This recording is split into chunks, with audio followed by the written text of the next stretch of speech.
kamar 34. Esoknya, petugas hotel yang lebih tua, bukan manajer yang muda, sempat mengobrol dengan Reza sambil sarapan.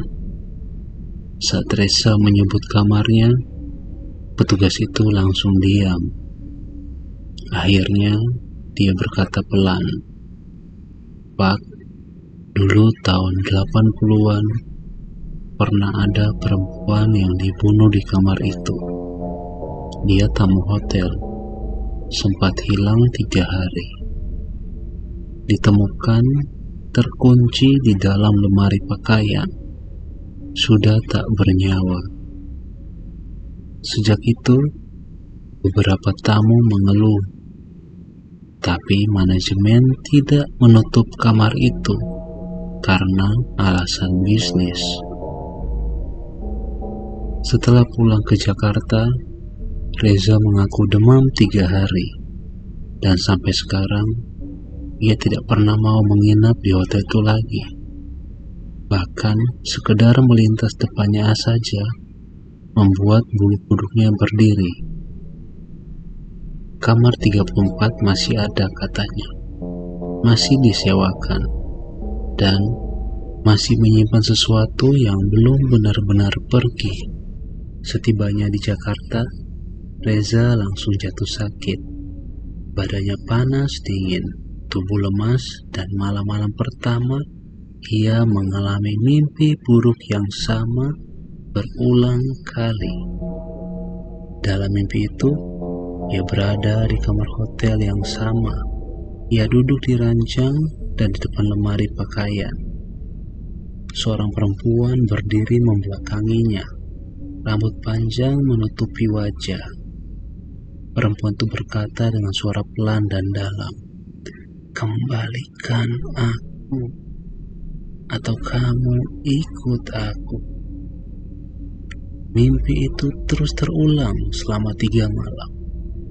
Setiap kali ia terbangun, Reza merasakan tubuhnya berat, seolah ada yang menindih dadanya, membuat napasnya sesak.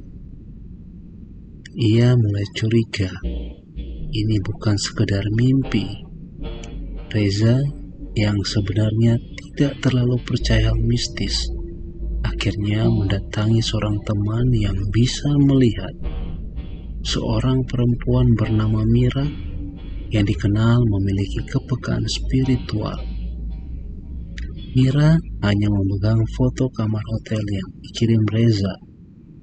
Beberapa detik kemudian, raut wajahnya berubah tegang. "Kamu gak bersih pas keluar dari kamar itu," katanya. "Ada yang ikut kamu pulang. Dia belum selesai." Reza merasa terdorong untuk mencari tahu apa yang sebenarnya terjadi. Ia kembali menghubungi kenalan di Bandung, terutama seorang mantan wartawan lokal. Dari beberapa informasi dan potongan arsip lama, ditemukan sebuah berita kecil dari tahun 1983. Seorang perempuan muda ditemukan tewas dalam lemari kamar hotel Bandung. Diduga korban pembunuhan. Pelaku tidak ditemukan. Motif belum diketahui. Korban diketahui bernama Arlina, mahasiswi dari Jakarta. Nama Arlina ini yang kemudian terus muncul dalam mimpi Reza. Bahkan Mira yang tidak tahu soal berita itu sempat menyebut nama yang sama. "Saya dapat nama Arlina.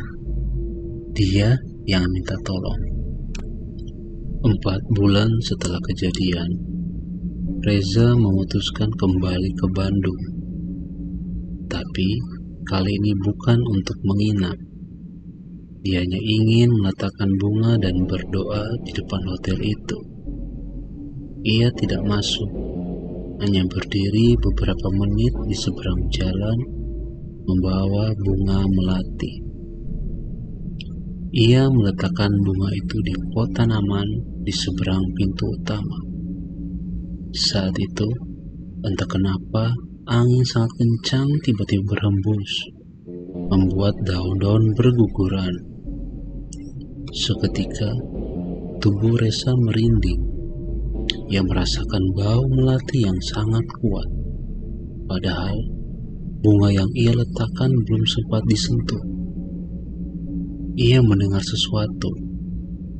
Bisikan samar tepat di telinganya. Terima kasih. Setelah hari itu, mimpi buruknya berhenti. Demamnya tidak kembali, tapi ia tetap tidak pernah kembali ke hotel itu. Beberapa tahun kemudian, hotel itu berganti nama.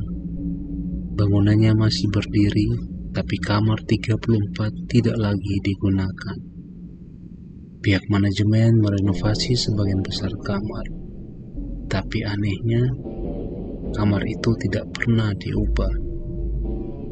Jendela kamar itu selalu tertutup, tirainya tidak pernah diganti. Bagi sebagian staf lama, kamar 34 tetap disebut dengan nama yang sama, kamarnya Arlina. Dan jika kamu lewat ke sana saat malam, coba perhatikan lantai 3, jendela paling kanan.